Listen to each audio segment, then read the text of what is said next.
এই বুয়া, আমরা না অনেকক্ষণ ধরে আশিক স্যারের বাসাটা খুঁজছি। তুই কি একটু বলতে পারবি আশিক স্যারের বাসাটা কোথায়? হ্যাঁ, সবই বুঝলাম, কিন্তু আমাকে দেখে আপনাদের কোন অ্যাঙ্গেল থেকে কাজের বুয়া মনে হচ্ছে? আর চিনেন না জানেন না হুট করে এসে একজনকে কাজের বুয়া বলে দিচ্ছেন, এগুলো কোন ধরনের ভদ্রতা?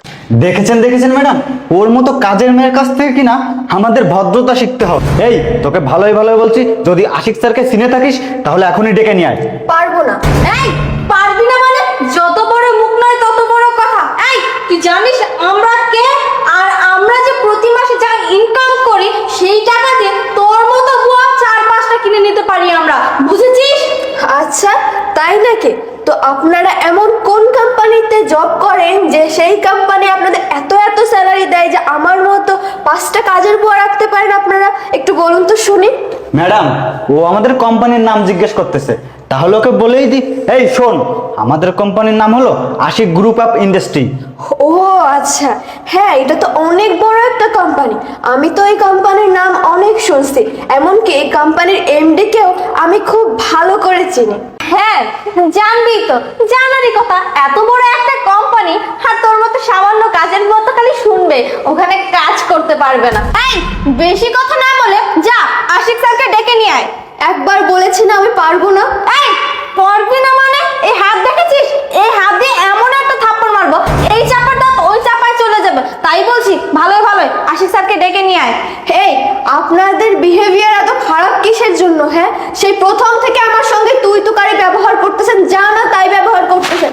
আপনাদের কি কোনো পারিবারিক শিক্ষা নাই? আপনারা এত বড় কোম্পানিতে জব করেন, আপনাদের ভিতরে ন্যূনতম ভদ্রতাবোধ বলতে কোনো কিছু নাই?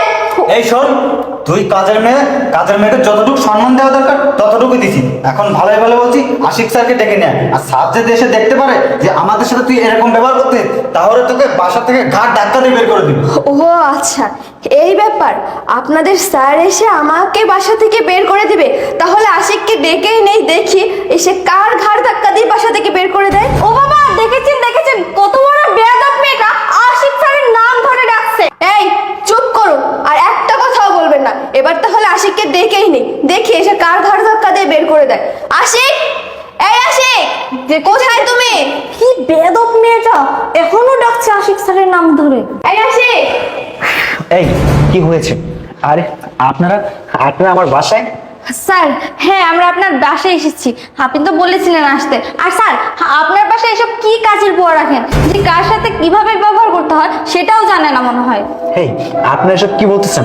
আমি তো আপনার কথা কিছুই বুঝতে পারতেছি না। হ্যাঁ স্যার, ঠিকই বলছে, এই কাজের মেয়েটা না খুব বেয়াদব। এই রাখেন আপনারা। আচ্ছা মিষ্টি, তুমি বলো তো কি হয়েছে? হ্যাঁ আশিক, আমিই বলছি।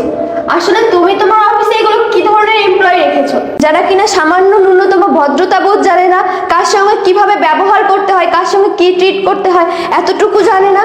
তারা আমার বাসায় এসে আমার সঙ্গে কাজের লোকের মতো বিহেভ করতেছে। আমি তাদেরকে অনেকবার বোঝানোর চেষ্টা করেছি যে দেখুন, আমি এ বাসার কাজের লোক না, কিন্তু তারা সেটা মানতে রাজি না। তারা আমার সঙ্গে অনেক খারাপ ব্যবহার করেছে, অনেক বাজে ব্যবহার করেছে, এমনকি আমাকে থাপ্পড় পর্যন্ত মারতে গেছে। শুধু তাই না, তারা এটাও বলেছে যে তুমি আসলে নাকি তোমাকে তারা যখন এগুলো বলবে তুমি নাকি আমাকে ঘাট ধাক্কা দিয়ে বাসা থেকে বের করে দিবে। হোয়াট? আপনাদের এত বড় সাহস, আপনারা আমার স্ত্রীর সাথে এরকম খারাপ ব্যবহার করেছেন? How deer you! স্যার আপনি এসব কি বলছেন? ইনি আপনার স্ত্রী? কিভাবে হয়? আপনার স্ত্রী তো থাকবে রাজরানীর মতো, কিন্তু এ তো দেখে কাজের মেয়ের মতো মনে হচ্ছে। আর এই ড্রেস আপ দেখে তো কাজের মেয়েদের মতোই লাগছে। আর তাছাড়া আমরা এসে দেখেছি ইনি কাজ করতেছিল, এর জন্যই আমরা বলেছি কাজের মেয়েটা। এই চুপ! আর একটা বাজে কথা বলবেন না। আপনারা কি আপনারা কি মানুষকে পোশাক দিয়ে জাজ করেন, নাকি যাকে পান তার সাথে যেমন ইচ্ছা ব্যবহার করেন? সে আমার স্ত্রী, আর আমার স্ত্রীর সাথে এরকম খারাপ ব্যবহার করার কোনো অধিকার আপনাদের নেই। আর এইখানে শুধু আমার স্ত্রী নয়, হোক বা সে বাসার কাজের মেয়ে বা বাসার কেয়ারটেকার বা বাসার পিয়ন, তাদের সাথে এরকম খারাপ ব্যবহার করার কোনো রাইটস আপনাদের নেই। আর আমার স্ত্রী এখানে কেন কাজ করছে জানেন? কারণ আমাদের বাসার যে কাজের মেয়ে ছিল সে 2 দিন হলো খুব অসুস্থ, আর যার কারণে ও আমাদের বাসায় আজকে আসতে পারেনি। আর তার জন্যই আমার স্ত্রী বাসায় কাজ করতেছিল।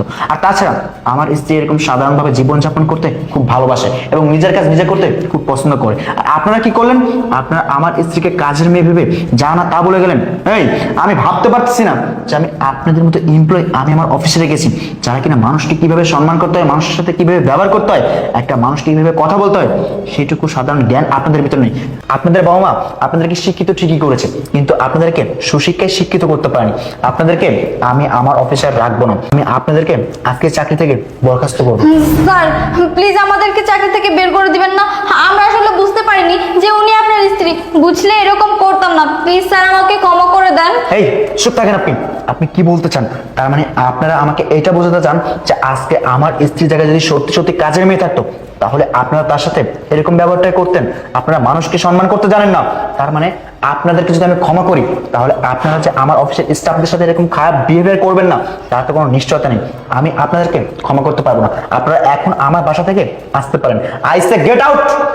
স্যার ম্যাডাম, আপনি অন্তত আমাদেরকে ক্ষমা করে দিন, স্যারকে বুঝান যাতে আমাদের চাকরি থেকে না বের করে। আচ্ছা ঠিক আছে, আপনারা যখন এত করে বলতেছেন আমি আপনাদের স্যারের সঙ্গে কথা বলবো, কিন্তু নেক্সট টাইম এমন বিহেভিয়ার কারোর সঙ্গে করবেন না। সকলকে মানুষ মনে করবেন, ভালো ব্যবহার করবেন, তাহলে দেখবেন সকলে আপনাদের সম্মান করবে। এখন আপনারা আসতে পারেন, আমি আপনাদের স্যারের সঙ্গে কথা বলবো। ঠিক আছে ম্যাম, আসি। আচ্ছা ঠিক আছে, আপনারা আসতে পারেন।